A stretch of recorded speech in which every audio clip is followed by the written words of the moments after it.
دیرش کلن اویس احمد په ثوابه ضلع کې مزدورانو ته د ټیکنیکل تعلیم ورکولو دپاره د تربیې کالج چلوي، خو د کرونا وبا له امله دا کالج اوس بند دی.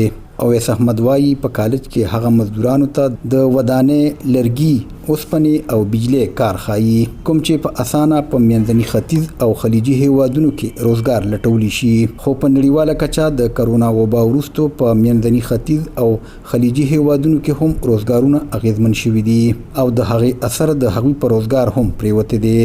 د بجلی چل او د سټیل پکسر، د سیحان میهان ګوټه موټه او پلمبر، د پیپونه چې څنګه لګي د اوبو ده، او میسن ګلګارې والا چې کار څنګه دیوال څنګه لګي، او پلیستر وغیرہ، شټرینګ لرګي والا. د ټریننګ سنټر چې کوم دی دی کې مونږ سره ټیچران دي، هغې چل ښیي، خو هغه د کرونا د وجې چې کوم دی بند شوي دي. غلام نبی په مردان ښار کې ژوند کوي. د کرونا وبا وروسته یې په سعودي عرب کې د کار کمپنی بنده شوې ده. دی وایي وړاندې به یې د 8 نه تر 10 کسانو پورې کورمه پالله، خو اوس یې ځان له وړوکې د موبایل دکان پرانستی دی او په مشکل سره یې گزاره روانه ده. غلام نبی وایي ډېر داسې ملګري لري چې واپس منځني ختیځ ته د مزدورۍ دپاره تلل غواړي، خو مشکلات لري.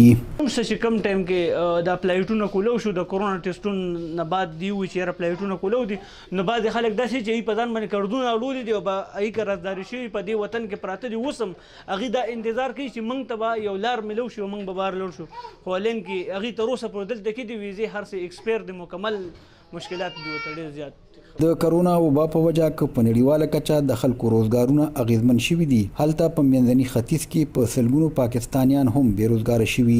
د حکومت لخوا اگر چې د بېروزګارۍ کره شمېره نه ده ورکړې شوې، خو د اوورسیز پاکستاني د وزارت وینا ده نږدې 80 لکه خلک د ملک نه بهر ژوند کوي، چې پکې 10 لکه په سعودي عرب او 12 لکه په متحده عرب امارات کې د روزګار سره تړلي دي. او هر کال د ملک نه بهر اوسیدونکي پاکستان ته د 10 نه تر 15 ارب روپۍ پورې غیر ملکی زر مبادله هم رالیږي. ریاض حسین، وایس اف امریکا، ډیوا، مردان.